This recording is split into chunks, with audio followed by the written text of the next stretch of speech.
Good morning, everybody. Happy Father's Day. I have a question to ask you. I'm sitting here reading Stephen Porges' pocketbook to the polyvagal theory. This is the easy version. I read his more difficult one, which was my favorite. I read it again and again. The polyvagal theory, neurophysiological foundations of emotions, attachment, communication, and self-regulation. And it became, and his wife's work, which was amazing on oxytocin. What an amazing couple between the two of them, what they've created. But my question is what does distraction have to do with the vagus nerve system? That's what I call it, not the vagus nerves, but the system, all the systems that connect with the vagus nerve. So I'm sitting here up on a balcony and I'm over the beach and hundreds of people, they walking by, they play their music, and I'm reading a book that I'm very interested in, and yet I keep looking up every time I hear a sound. My son is downstairs and he says something to my husband and I get distracted again. And I think to myself, is that a noisy brain? And what is a noisy brain? And we know that with noisy brain activity, it's hard to focus. And I think about people as we get older, we have a harder time sometimes focusing on reading and staying focused with the reading. And people go, well, I don't like to read so much anymore. And I wonder what that's all about. And I wonder if it's the ability to stay focused. Hi, Ernie. Hi, Bobby Joe.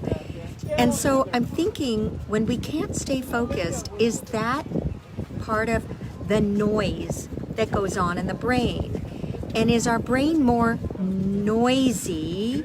Hi, Christine. Is our brain more noisy when our amygdalas are firing off and it doesn't allow short-term memory and long-term memory to be created in the hippocampus part of the brain?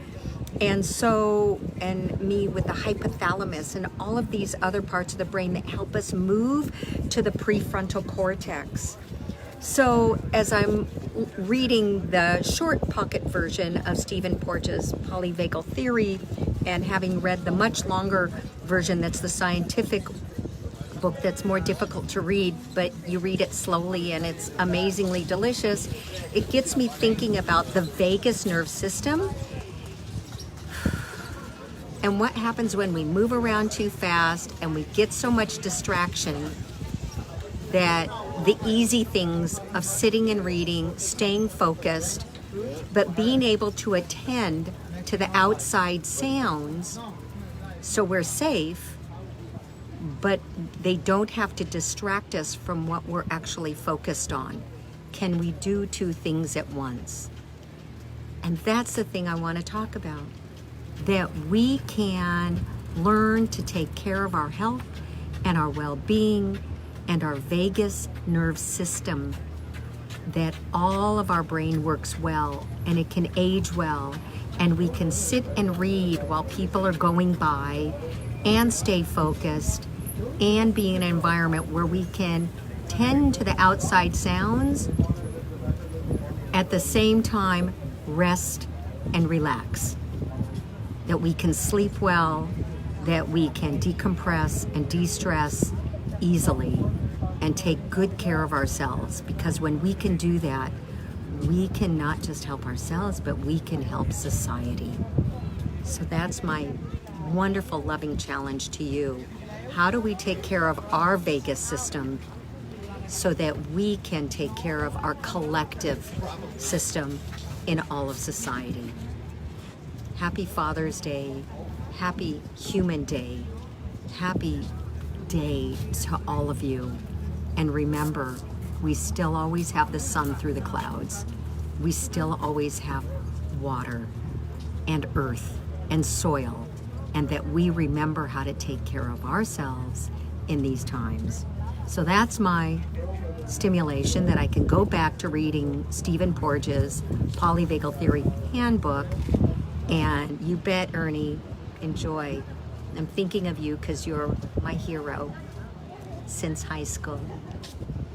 And this is what we need to know, how we take care of ourselves and we can quiet our brain. Our glial cells can work well. It can clean up the trash and take it out at night so we can sleep well. And we remember to breathe in through our nose and get the rich oxytocin and all of that happens. All of our neurotransmitters can work well.